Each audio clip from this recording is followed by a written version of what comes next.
Très cordialement, je voudrais vous saluer tous dans le nom précieux de notre Seigneur. C'est la grâce de Dieu que nous pouvons prêcher la parole du Seigneur. Et si cette fois-ci, ça ne peut pas avoir lieu dans le bâtiment blanc à Zurich, alors s'accomplit quand même là où 2 ou 3 sont réunis en mon nom. Je suis parmi eux. Et aussi ce qui au commencement directement dans les actes des apôtres est écrit, et ils se rassemblaient ici et là dans les maisons. Selon Romains chapitre 13, nous avons l'obligation d'être soumis à toute autorité et à toute prescription d'un gouvernement, et aussi en ce qui concerne les réunions et les ordonnances en général. Et nous sommes reconnaissants à Dieu le Seigneur de ce que nous avons la possibilité dans cette petite pièce de vous remettre nos salutations et de porter la parole de Dieu dans le monde entier, et d'envoyer aussi à nos frères Bao Gardner, le frère Scherer, le frère Keller, et vous remettre les frères de la Suisse leurs salutations, particulièrement ceux qui, au-delà des mers et aussi en Amérique du Sud, ou bien en Australie, en Amérique du Nord, et bien sûr aussi dans toute l'Europe. Et aussi nous nous réjouissons de tout notre cœur de ce que la parole de Dieu atteint les extrémités de la terre. Et nous sommes très reconnaissants au Seigneur aussi pour cela, de ce que nous avons la grâce de reconnaître les signes des temps. Et à cela appartient que nous puissions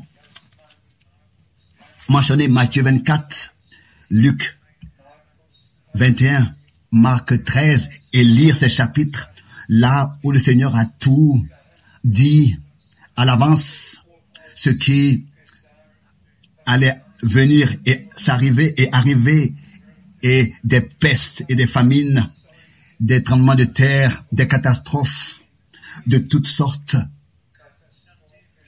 Après que nous ayons, n'est-ce pas, dans le monde entier, globalement, vécu le changement climatique et le réchauffement de la terre, nous voyons que ce virus, le corona, a atteint tous les continents. Presque impossible à comprendre que une telle chose existe. Les distances n'ont plus d'importance, l'eau n'a aucune importance. Partout, sur toute la terre, c'est le même virus et les mêmes difficultés. Nous sommes vraiment arrivés dans un temps dans lequel tous, même les incroyants, doivent entrer en eux-mêmes et comprendre que ce n'est plus tel que c'était, et que ce ne sera jamais plus comme c'était. Nous vivons dans un temps dans lequel des prophéties bibliques s'accomplissent en Israël, dans les peuples, de toutes sortes de manières, et nous sommes très très reconnaissants au Seigneur aussi de ce qu'il est écrit, que l'évangile sera prêché à toutes les nations comme un témoignage, et ensuite viendra la fin. Donc, nous voyons de Zurich nos salutations dans le monde entier. Presque plus de 50 ans, nous avons été tous les derniers week-ends du mois ici à Zurich. Cette fois-ci, peut-être une fois encore, ce sera différent. Mais nous espérons que de nouveau, nous pourrons nous réunir comme c'était pour écouter la parole de Dieu. Mais aussi pour cela, nous sommes reconnaissants de ce que tous peuvent se connecter et écouter. Nous avons aussi compris, bien-aimés frères et bien-aimées sœurs, que lors de la première venue de Christ, plus de 109 prédications se sont accomplies de l'Ancien Testament. Et par exemple, hier, j'ai lu les 4 chapitres dans l'évangile de Luc. Simplement merveilleux, et encore une fois, merveilleux. Comment est-ce que partout il a été fait mention de ce qui était écrit dans l'Ancien Testament. Donc les premiers chapitres de Luc, les 4 premiers chapitres. Mais ici, nous avons la dernière époque, la dernière génération avant le retour de Jésus-Christ. Nous avons la grâce de vivre ces moments et nous sommes au milieu de ces événements. Et la fin est vraiment très, très rapprochée, car notre Seigneur disait, quand vous verrez que tout cela arrive, levez vos têtes, car vous savez que votre rédemption est proche. Quand vous verrez que toutes ces choses commencent à arriver, redressez-vous et levez vos têtes. Donc nous sommes très reconnaissants aussi de ce que nous avons la grâce d'avoir le dernier message divin original et que Dieu nous a ramenés vraiment dans sa parole, à sa parole, dans son amour et dans sa grâce. Et que, comme le frère Branham l'a toujours de nouveau dit en insistant, Dieu, d'une manière très particulière, après la Deuxième Guerre mondiale, Dieu a pu l'utiliser à, n'est-ce pas, envoyer le dernier réveil, a commencé le dernier réveil de guérison. Et Dieu, d'une manière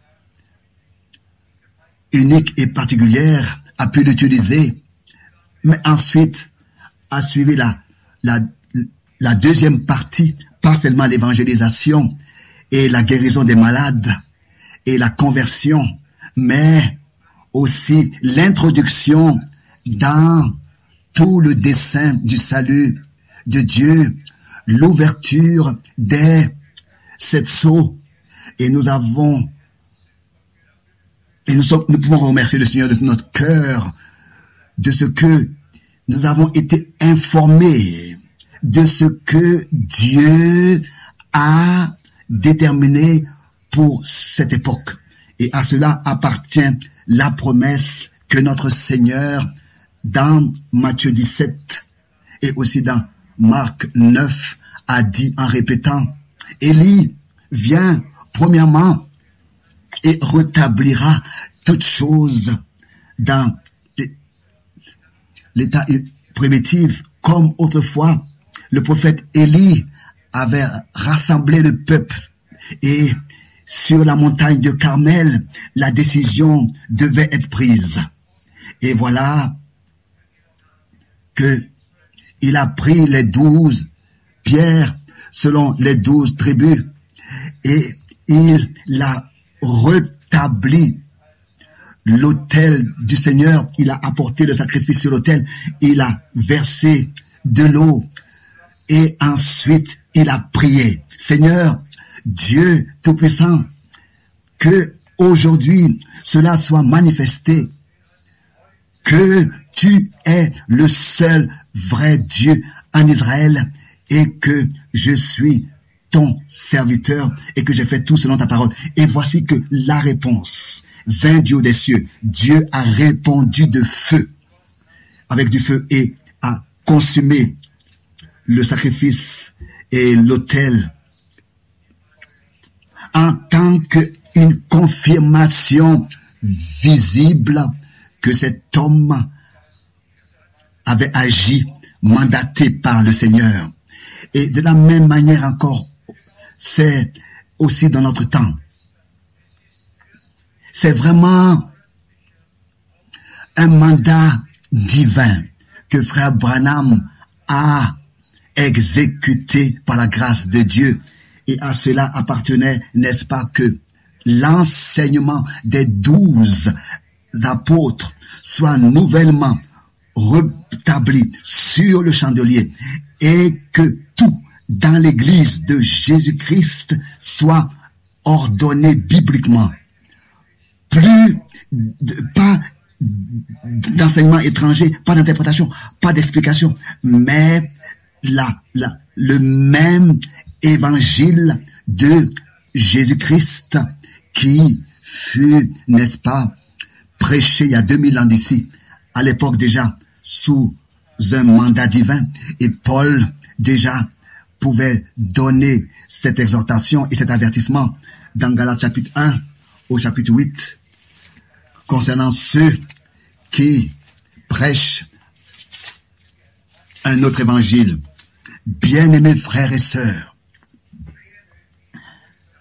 soyons reconnaissants. Reconnaissants pour ce que Dieu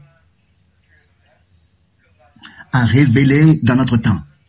Et disons cela à haute voix et clairement à tous les peuples et dans toutes les langues.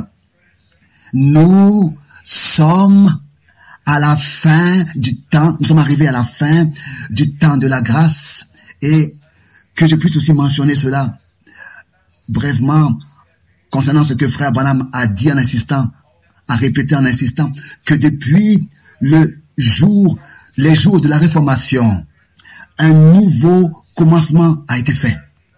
Après que 1000 ans des âges cruels appelés l'âge des nations. Et bien aimés frères et sœurs, ça a été appelé l'âge obscur, le moyen âge. 1000 ans sont passés depuis le concile à Nicée, mais Dieu a fait un nouveau commencement, et depuis les jours de la Réformation, tout, l'un après l'autre, a été rétabli, a été restauré. La justification par la foi en Jésus-Christ, en l'œuvre accomplie de la rédemption sur la croix à Golgotha. Et ensuite, dans l'autre partie, ça a été l'âge du réveil de la sanctification dans la parole de Dieu, dans l'obéissance et dans la foi à ce que Dieu nous a dit dans sa parole et nous a ordonné de mettre en pratique. Et en tant que troisième âge, c'était le déversement du Saint-Esprit et de revenir et le retour des dons de l'Esprit et des ministères dans l'Église du Nouveau Testament. Donc, depuis les jours de la Réformation, pas à pas, le peuple de Dieu, durant les âges, a été ramené et toujours plus proche de ce qui existait et avait été prêché et pratiqué dans l'Église primitive et avait été expérimenté par les croyants dans l'Église primitive. Dans l'Église primitive, c'est pas seulement des enseignements qui ont été prêchés, mais les expériences des croyants appartenaient à la parole prêchée et à l'enseignement apporté. Pas seulement la foi à la justification, mais la foi en la justification en vertu de l'œuvre accomplie de la rédemption qui est entrée en vigueur par le sang de l'agneau versé. Et tel que notre Seigneur a dit,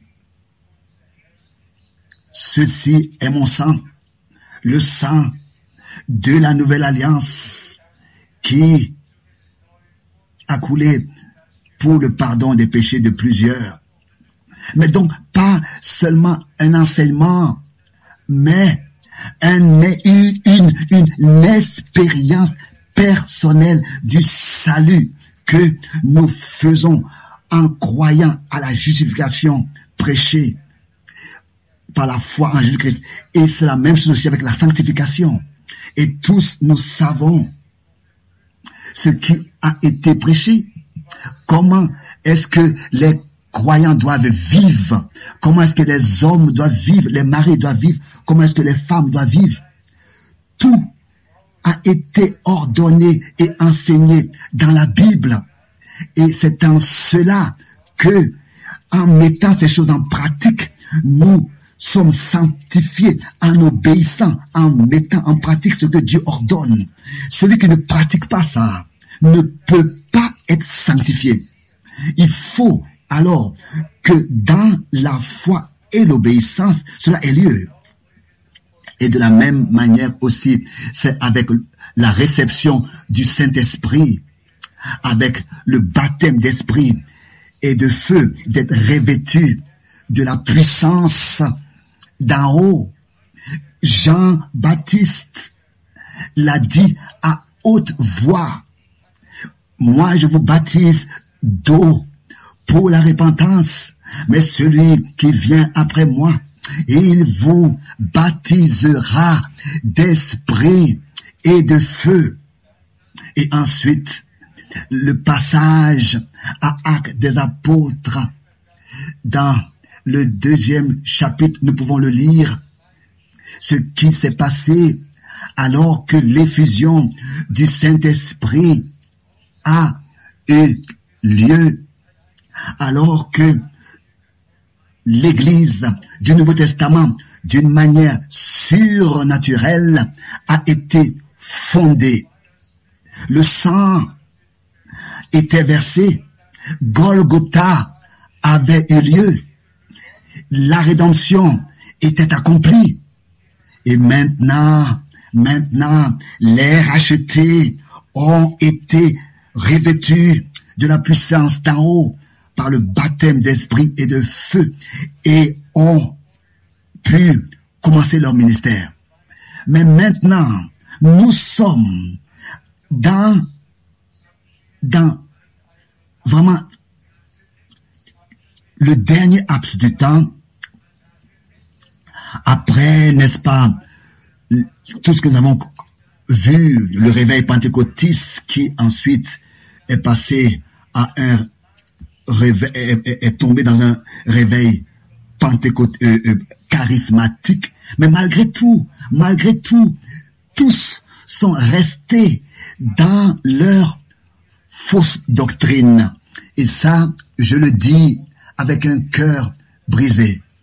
On peut aller d'église en église.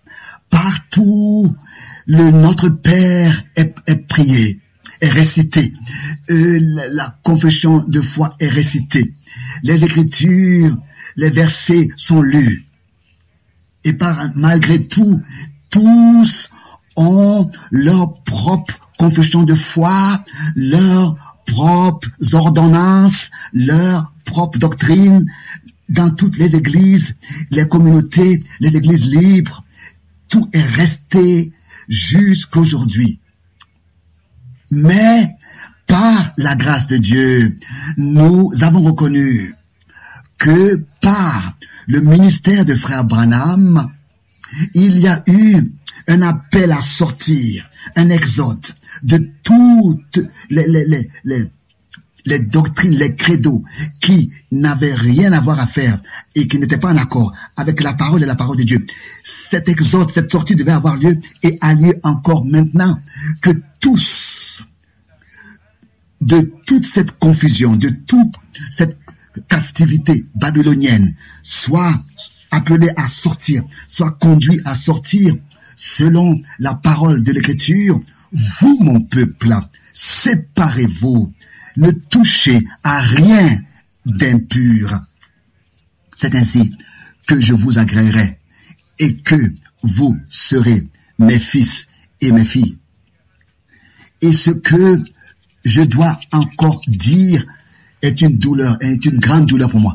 Tous ceux qui restent dans leur vieille doctrine et enseignements qui ne sont pas bibliques ne pourront ni être sanctifiés et encore moins être scellés du Saint-Esprit. Sanctifié ne peut que celui qui est dans la parole de Dieu, car il est écrit, sanctifie-les dans ta vérité, ta parole est la vérité. Donc, il faut que nous ayons du respect devant Dieu, devant la sainte parole de Dieu, et tout ce qui nous est transmis dans les Saintes Écritures, nous pouvons dans la foi et dans l'obéissance l'accepter. Et cela a lieu vraiment dans ces derniers moments que le Seigneur nous permet de vivre encore. Tous les autres restent où ils sont, continuent à croire ce qu'on a toujours cru il y a des centaines d'années passées, mais celui qui maintenant est vraiment de Dieu, il ne prête plus l'oreille aux voix religieuses, mais seulement à la voix de la parole de Dieu qui vient des Écritures. Et la parole de Dieu est toujours en directe relation et en accord parfait avec la volonté de Dieu. C'est peut-être raison que nous ne prions pas seulement que ta volonté soit faite comme au ciel, sur la terre comme au ciel. Mais nous lisons les Saintes Écritures et voyons en elles quelle est la volonté de Dieu pour nous, pour pouvoir ensuite la faire. Donc, résumons cette partie ensemble. Dieu nous a visités par sa grâce. Il nous a fait reconnaître le jour et l'heure, le messager et le message. Et cela me rappelle vraiment à Luc 19. Nous avons ces deux choses devant nous. D'un côté, alors que les disciples, n'est-ce pas, avaient chanté cette louange, Hosiana, à celui qui vient au nom du Seigneur, le roi d'Israël. Ça, c'était les vrais disciples qui autrefois reconnaissaient ce qui s'était accompli en tant que Saintes Écritures, les Saintes Écritures que Dieu, n'est-ce pas, avait fait annoncer par les prophètes. Et voyant cela, ils louaient et exaltaient. Ils ont pris les branches des arbres et ils ont jeté leurs manteaux et ils ont loué le Seigneur et exalté le Seigneur. Les scribes et pharisiens sont venus au Seigneur et ont dit, ordonne-les de se taire. Et ensuite, le Seigneur est allé sur la montagne des Oliviers. Et de la montagne des Oliviers, il pouvait bien voir le temple et pouvait bien avoir une vie d'ensemble sur Jérusalem. Et il a pleuré amèrement sur Jérusalem. Alors que les scribes et pharisiens, tous les rabbins, tous étaient présents avec leur Torah. Tous étaient là avec la Torah. Tous, n'est-ce pas, malgré leur Torah, malgré les Écritures, n'ont pas reconnu la visitation de grâce de l'Éternel et n'ont pas reconnu non plus le ministère de Jean-Baptiste. Seulement celui qui autrefois reconnaissait selon les Écritures vraiment le ministère de Jean-Baptiste qu'avait été envoyé au peuple de Dieu pour, n'est-ce pas, conduire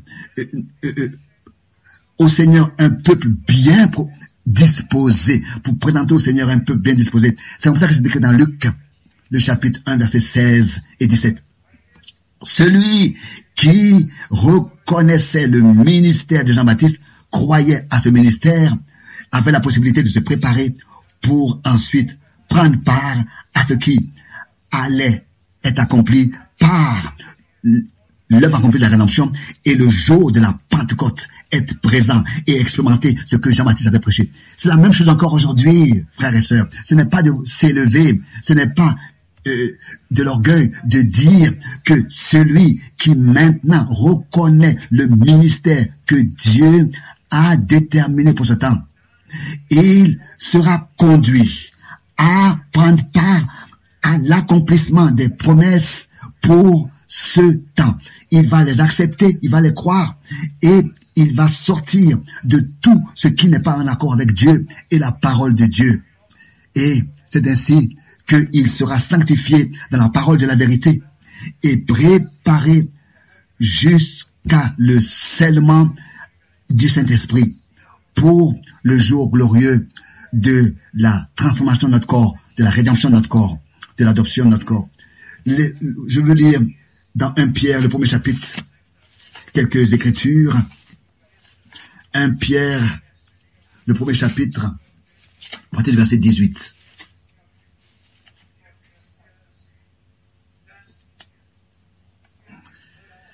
Vous savez que ce n'est pas par des choses périssables, par de l'argent ou de l'or, que vous avez été rachetés de la vaine manière de vivre que vous avez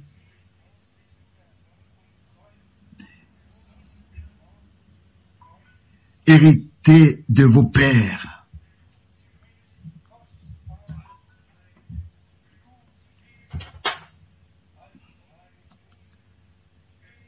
Mais par le sang précieux de Christ comme d'un agneau sans défaut et sans tache.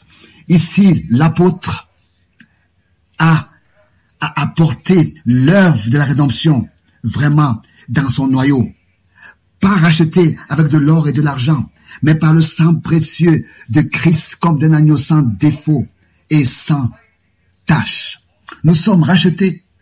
Nous avons été rachetés. Le prix a été donné. Et nous appartenons à Dieu. Nous lui appartenons. Il nous a rachetés. Nous lui appartenons. Et comme autrefois, le Seigneur a dit, je vais vers mon Père et vers votre Père, vers mon Dieu et vers votre Dieu. Et nous allons voir tous ceux qui sont nés de nouveau par une espérance vivante, pour une espérance vivante, peuvent appeler Dieu leur Père. Seulement les enfants de quelqu'un peuvent le dire Père, peuvent lui dire Père. Et c'est ainsi que par la grâce de Dieu, Dieu est notre Père parce que nous sommes nés de lui, nés de nouveau, nés de son esprit. Et c'est ainsi que nous pouvons appeler Dieu notre Père. Au verset 20, nous lisons,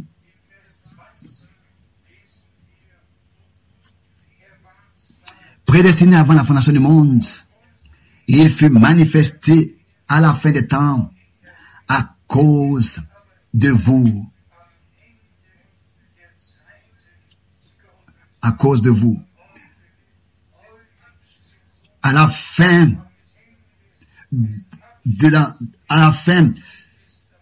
n'est-ce pas, de ces 2000 ans, de la fin du temps de la grâce, il est venu, il y a 2000 ans, il est mort pour nous. Il a versé son sang et il a, à la fin des temps, donc, il a accompli ça pour nous. Au verset 21, par lui, vous croyez en Dieu. C'est seulement par Jésus-Christ que nous venons à la vraie foi au Dieu vivant. Car c'est seulement en Jésus-Christ que l'Éternel, le Dieu vivant, s'est révélé. Et avec nous, il a fait une alliance. Et c'est en Christ Jésus que nous avons été réconciliés avec Dieu. C'est pour cette raison que nous prêchons la rédemption qui s'est accomplie par Jésus-Christ notre Seigneur. Encore une fois, le verset 21, par lui, vous croyez en Dieu. Vous croyez en Dieu qui l'a ressuscité des morts et lui a donné la gloire en sorte que votre foi et votre espérance reposent sur Dieu. Notre foi en Jésus-Christ, notre Seigneur, est directement liée à Dieu et nous lie à Dieu et les promesses que le Seigneur nous a données en Jésus-Christ, notre Seigneur, s'accomplissent. Au verset 23, puisque vous avez été régénérés.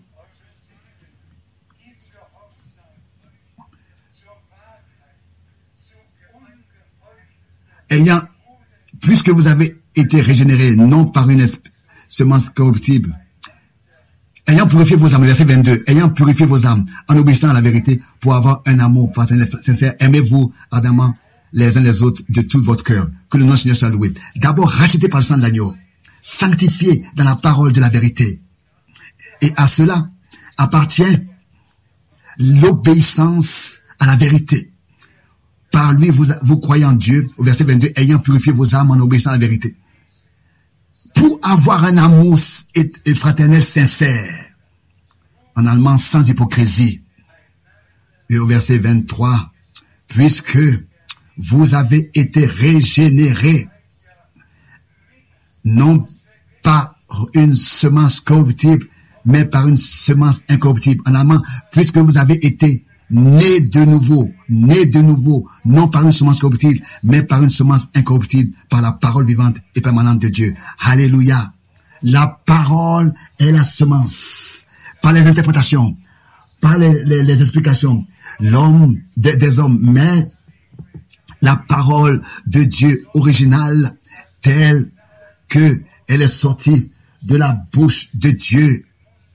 C'est ainsi que elle est la semence originale de Dieu qui, par la prédication de la foi, entre dans le cœur du croyant et aujourd'hui encore est placée dans le cœur du croyant. Nous ne prêchons pas seulement, nous mettons la semence incorruptible de la parole de Dieu par la prédication dans vos cœurs pour que le Saint-Esprit puisse venir sur la parole ensemencée que vous avez reçue et que ensuite le Saint-Esprit puisse créer sa vie et produire la vie éternelle et que vous puissiez naître de nouveau par la semence incorruptible de la parole de Dieu que vous avez reçue dans votre âme, dans votre cœur, pas par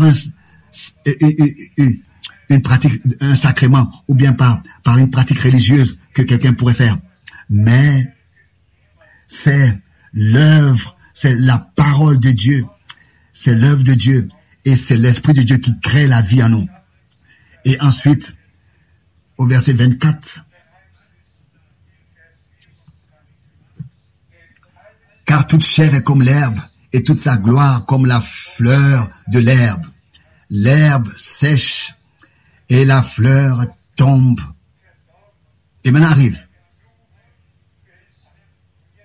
Mais la parole du Seigneur demeure éternellement. Alléluia. La parole est la semence. Et la parole de Dieu demeure éternellement. Et c'est ainsi que tel que Pierre, en tant qu'apôtre, pouvait dire, c'est ainsi que moi aussi, aujourd'hui de tout mon cœur, je peux le dire, ce qui est écrit ici, dans la dernière partie du verset, à la fin.